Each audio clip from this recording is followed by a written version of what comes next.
SMP 73. Beda dengan keyakinan kelas 9A atau kesepakatan kelas 9A. Macam lagi udah beda ya. Tata tertib si murid teh kudu atur, kudu patuh ya. Tapi itu sepihak. Kita yang membuatnya. Tata tertib sekolah, bla hasil rapat kita bersama. Tapi kalau kesepakatan dengan keyakinan kelas itu kan hasil bareng-bareng antara murid dan guru. Nah, bagaimana cara guru menggali siswa agar motivasi dari dirinya sendiri bisa meyakini kesepakatan itu? Jadi tidak ada pelanggar, tidak ada yang melanggar. Dia pasti akan datang tepat waktu. Ya, ada kan kelas 9 kalau nggak salah nyantai jam 1:15 baru masuk kelas. Saya padahal jam pertama. Kenapa itu? Ada tujuan tertentu ya dia. Itu PR kita semuanya. Next. Tujuan dari disiplin positif, tujuannya menanamkan motivasi pada murid-murid kita untuk menjadi orang yang mereka inginkan dan menghargai diri sendiri dengan nilai-nilai yang mereka percaya. Ketika murid kita tidak punya motivasi, mereka telah memiliki mereka telah memiliki motivasi intrinsik, motivasi dari diri sendiri yang berdampak jangka panjang. Motivasinya tidak akan terpengaruh pada adanya hukuman atau hadiah. Ya. Mereka akan tetap berlaku baik dan berdasarkan nilai-nilai kebajikan. Oke, gini aja, jangan tunggu murid. Ibu bapak yang P3K ya, datang ke sekolah tepat waktu karena emang aturan harus jam 9 atau memang takut absennya telat sehingga TPP-nya dipotong atau emang saya memang harus datang ke sekolah jam segitu. Karena dengan datang lebih awal, persiapan apapun lebih apa ya? Lebih maksimal. Untuk datang telat, rusuh, persiapannya pun hancur acak-acakan. Ibu bapak yang ketiga kawan Sarah, Pak Emir, Yayu, Bu Tika, ada apa kenapa sih datang Pak? Silakan. Terima kasih Pak Basan. Yang pertama, kenapa saya datang tepat waktu? Yang pertama itu adalah aturan. Yang kedua itu adalah tanggung jawab yang harus dipenuhi oleh saya. Yang ketiga, supaya lebih nyaman, terus bisa bersih-bersih ruangan dulu kalau pas piket. Sapu-sapu dulu. Kalau lagi piket. Ya, kalau enggak, ya pas ada Zoom, saya datangnya lebih pagi. Terima kasih. Oke, terima kasih Bu Sarah. Cukup ya? Ada lagi Bu Sarah beda? Beda yuk. Oke. Oh, Bu Yayu ya.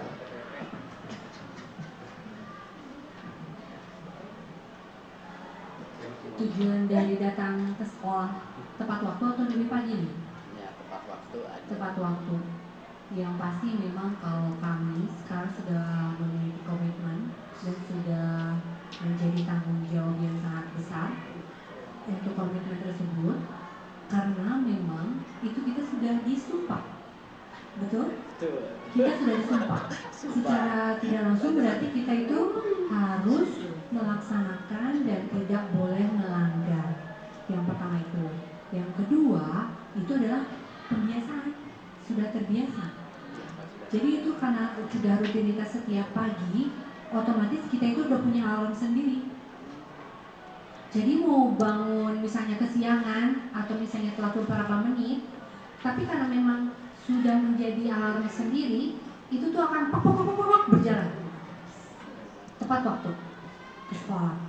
Apalagi tujuan akhirnya kita itu adalah iya, kita itu kan ada tunjangan, penghargaan buat kita yang memang berdisiplin.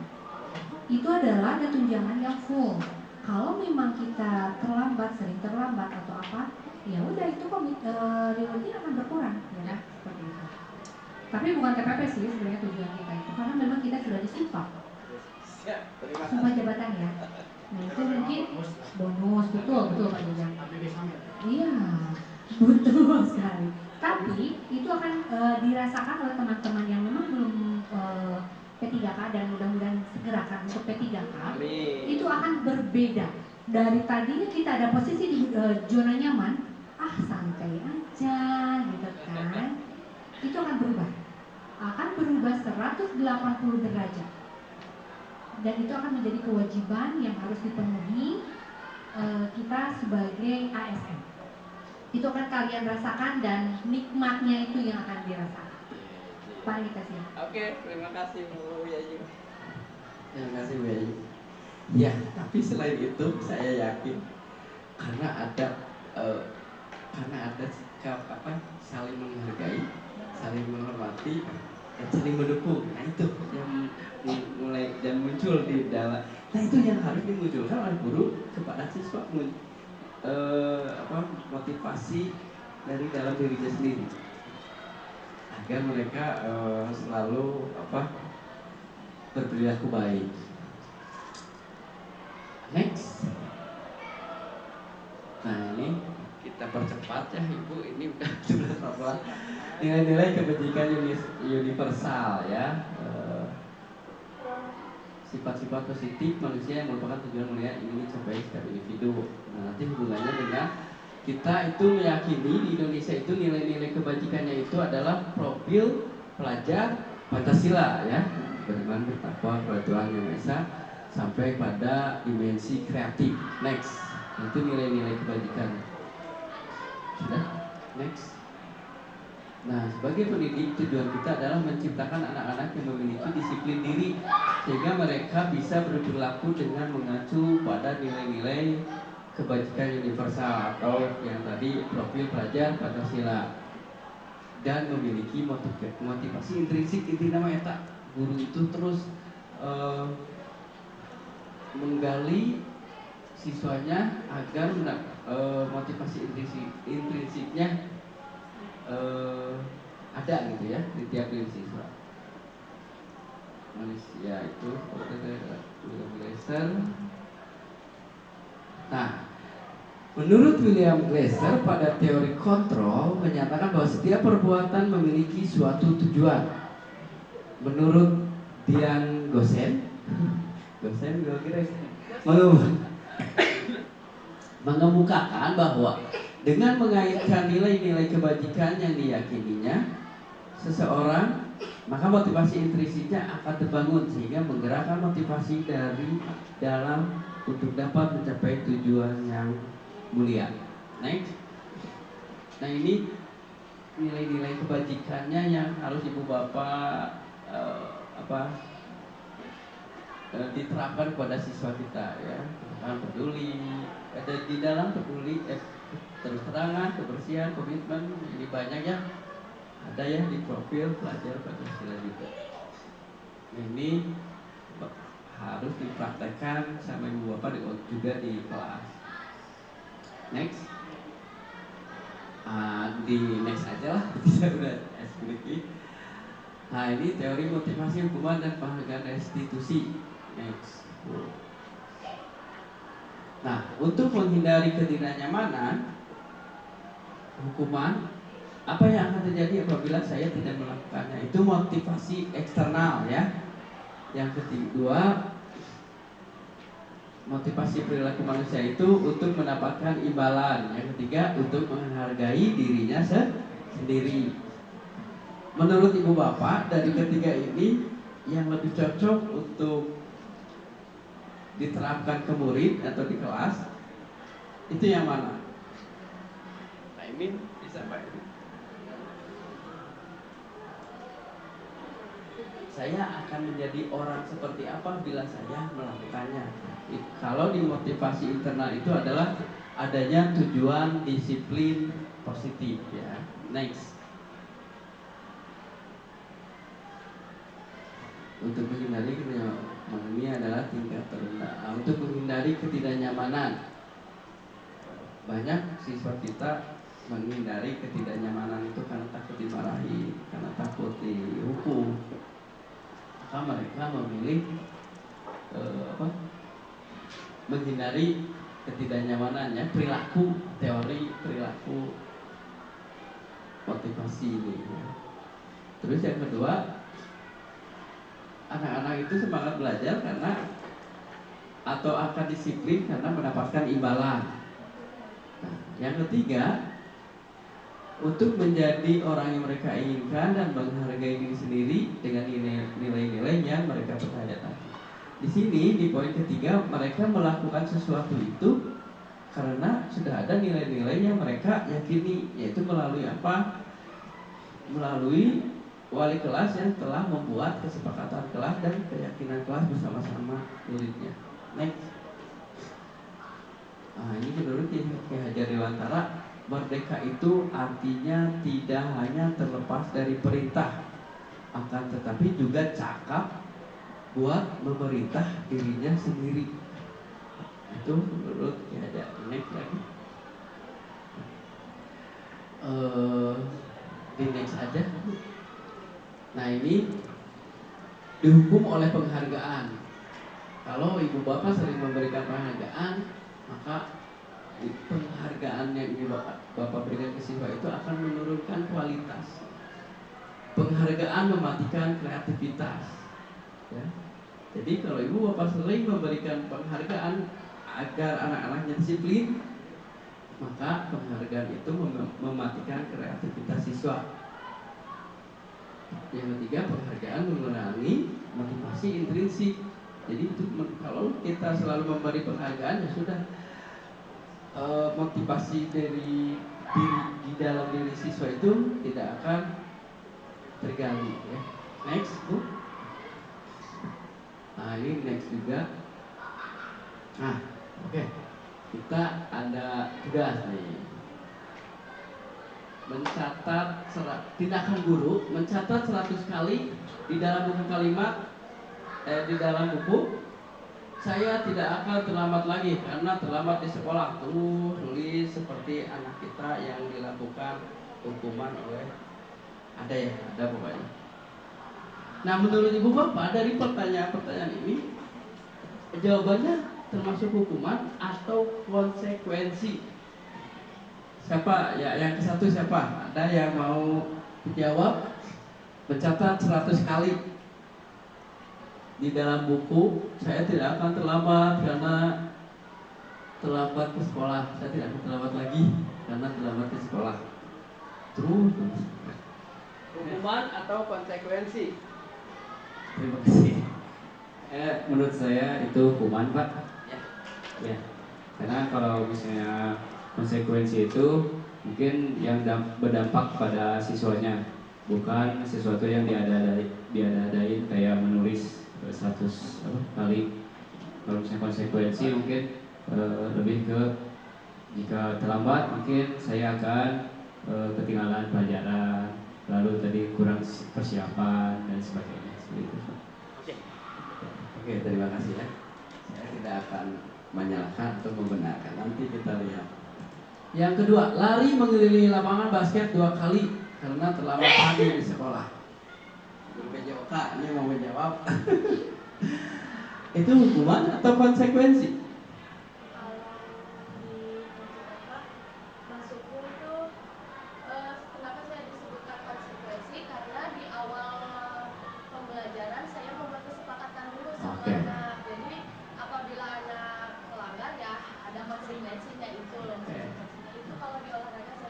Oke, terima kasih Bu Willy. Murid diminta untuk push up 15 kali karena tidak menggunakan masker. Ini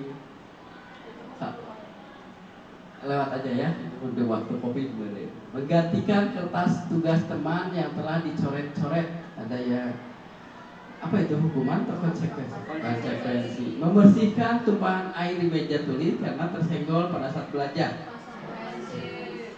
Murid disuruh untuk mengenakan sepatu seharian di sekolah karena tidak mengenakan sepatu hitam. Hukuman atau konsekuensi? Oke, Ari itu udah ya kayak tadi. Oke, next Bu kita lihat Bu Tika. Oke, nah ini ya, apakah jawaban Ibu sesuai tadi jawaban Bapak Ibu? Nah ini, jadi tindakan guru ini tentang hukuman dan konsekuensi. Apakah ini harus terus terjadi dilakukan oleh Ibu Bapak guru, hukuman, konsekuensi, apakah ada cara lain gitu? Nah next, nah ini perbedaan hukuman dan konsekuensi. Kalau hukuman sesuatu yang selalu menyakitkan pada murid ya. Kalau konsekuensi itu sesuatu yang harus terjadi. Di hukuman membuat anak itu sakit untuk jangka waktu lama. Denda mungkin. Tiga abi denda me ayam karena denda bahwa guru eta direkam. Karena saya merasa dihina di depan umum. Tapi didoakannya sih dengan si Gana terus almarhum. Nah, dan si guru bekas surga pada guru abi itu gitu. Mendorong terus mendorong anak kalau di hukuman itu kita memaksa paksaan. Kalau di konsekuensi ada stimulus tanggapan. Di hukuman mendorong anak itu menyakiti dirinya sendiri. Kalau di konsekuensi mendorong anak agar mudah menyesuaikan diri. Di hukuman konsep diri yang buruk, tapi di konsekuensi konsep dirinya baik. Di hukuman anak belajar untuk menyembunyikan kesalahan. Di konsekuensi anak belajar untuk mematuhi peraturan. Di hukuman marah, rasa bersalah, dipermalukan, merasa tak dihargai. Tapi di konsekuensi itu kehilangan hak, dibuat tidak nyaman, diasingkan untuk waktu sementara ya. Next, Bu. Nah, ini restitusi. Nah, ini hasil pelatihan tentang restitusi. Jadi selain hukuman, selain konsekuensi itu ada yang namanya restitusi. Restitusi itu adalah proses menciptakan kondisi bagi murid untuk memperbaiki kesalahan mereka sehingga mereka bisa kembali pada kelompok mereka dengan karakter yang lebih kuat. Restitusi juga merupakan proses kolaboratif yang mengajarkan murid untuk mencari solusi untuk masalah mereka dan membantu murid berpikir tentang orang seperti apa yang mereka inginkan menjadi tujuan mulia dan bagaimana mereka harus memperlakukan orang lain. Next. Nah ini ada hukuman, ada konsekuensi, ada restitusi. Hukuman itu termasuk pada identitas gagal. Kalau konsekuensi dan restitusi itu maksudnya disiplin dan menuju identitas sukses. Kalau kita mengadakan, kalau ada siswa bermasalah, ya diharapkan menggunakan konsekuensi, apalagi restitusi itu lebih baik. Oke, naik aja. Nah ini di restitusi memperbaiki hubungan,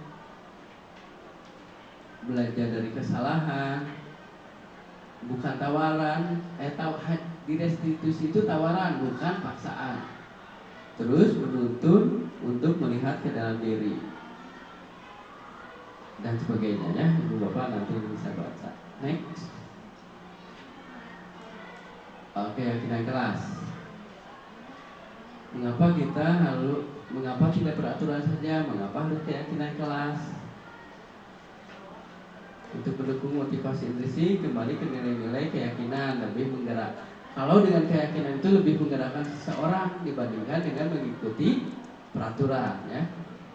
Oke, next. Nah, kalau kita membuat keyakinan kelas itu kan dari peraturan kelas ya, peraturan kelas yang telah disepakati, kesepakatan kelas, keyakinan kelas, sehingga menciptakan lingkungan positif dan budaya positif di sana. Next lagi. Nah ini contoh kesepakatan kelas di SD, TK, mana ini? Ya, kesepakatan kelas kami guru dan murid yang saling menyayangi. Terus kami murid yang semangat belajar, kami murid yang peduli dengan anak-anak. Adakah di kalimat ini kalimat yang negatif? Tidak ada ya. Maksudnya ketika ibu bapak membuat kesepakatan kelas, dibebaskan aja anak-anak menulis apa aja. Dan nanti muncul kata-kata yang negatif di anak-anak. Misalkan tidak membuang sampah. Nanti sepakati lagi kalimat-kalimat negatif itu dirubah menjadi kalimat positif. Misalkan buang sampah pada tempatnya. Jadi si kata-kata tidak itu hilangkan dan dibuatlah menjadi keyakinan kelas nantinya ya, kesepakatan kelas yang kalimat-kalimatnya positif. Next. Nah, ini peraturan dan ada keyakinan kelas ya. Kita coba selalu kembalikan buku ke tempatnya. Kalau keyakinan kelasnya apa ya?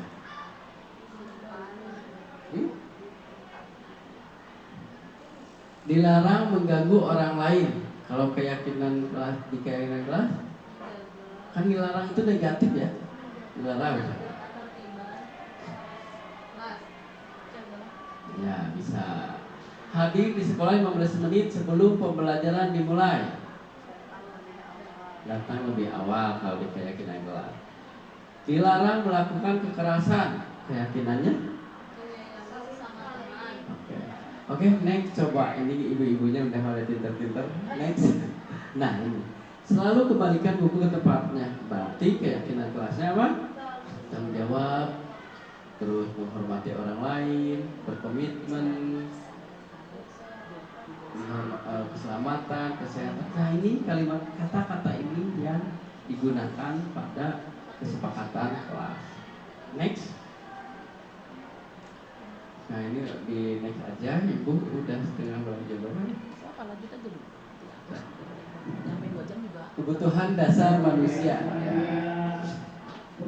Manusia itu ya, kebutuhan dasar manusia itu kasih sayang, rasa diterima, kesenangan, ya, healing juga termasuk mana healing? Kesenangan, penguasaan, dan kebebasan itu kebutuhan dasar manusia. Begitupun di siswa. Siswa juga mempunyai kebutuhan dasarnya. Jadi jika ada permasalahan di siswa, kita lihat dulu kebutuhan dasarnya apa. Next. Nah, ini peran guru itu harus mempunyai ada 5 posisi kontrol. Apakah ibu bapak termasuk ke mana?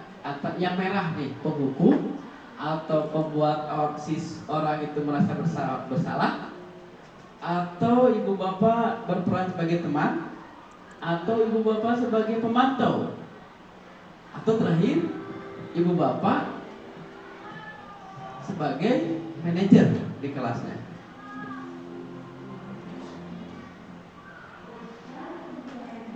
Jadi menurut 5 posisi kontrol ini kita harus ke identitas berhasil atau sukses. Sebagai teman kudu, guru sebagai pemantau harus, dan sebagai manajer juga harus bisa ya. Tapi jangan guru itu selalu menjadi penghukum atau pembuat orang merasa bersalah.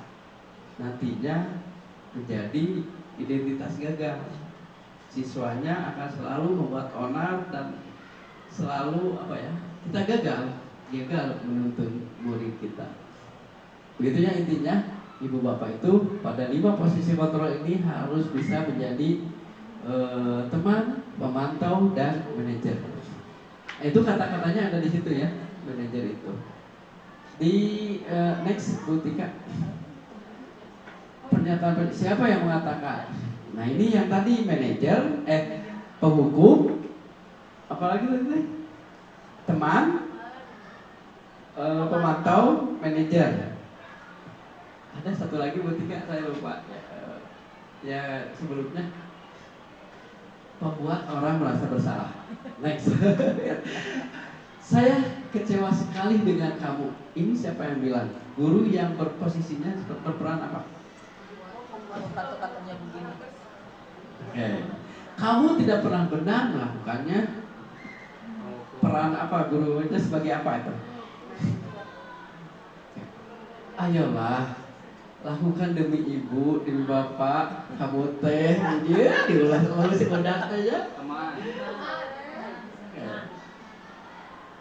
Apakah kamu mau mendapatkan es krim misalkan di SMP mantong stiker ya kayak gak ada es krim hari ini? Merayu biar si anak nanti nurut ke kita. Jadi guru sebagai apa itu? Bagaimana kamu bisa menyelesaikan masalah ini? Kamu selalu paling terakhir mengerjakan tugas nate. Kita lihat next. Nah, saya kecewa sekali dengan kamu. Nah, itu guru berperan sebagai pembuat orang merasa bersalah. Itu kesiswanya akan gagal, mendapatkan identitas gagal ya. Itu agak pertimbangkan itu guru sebagai pembuat orang merasa bersalah. Kamu tidak pernah benar melakukannya, kamu ini penghukum. Terus, nah ini teman-teman, memantau manajer penghukum. Pokoknya intinya ibu bapak harus berperan kalau menyelesaikan masalah itu bisa sebagai teman, bisa sebagai pemantau, dan bisa sebagai manajer. Next, segitiga restitusi. Nah yang awalnya yaitu menstabilkan identitas. Jadi jika ada masalah, entong langsung dicarikan. Komo dengan menggunakan bahasa-bahasa yang kotor, bahasa yang kasar. Kok nggak ampuk menafsu kapegu. Guru juga tidak melihat siapa-siapa. Pasti bahasa kasar atau sambil popolotot.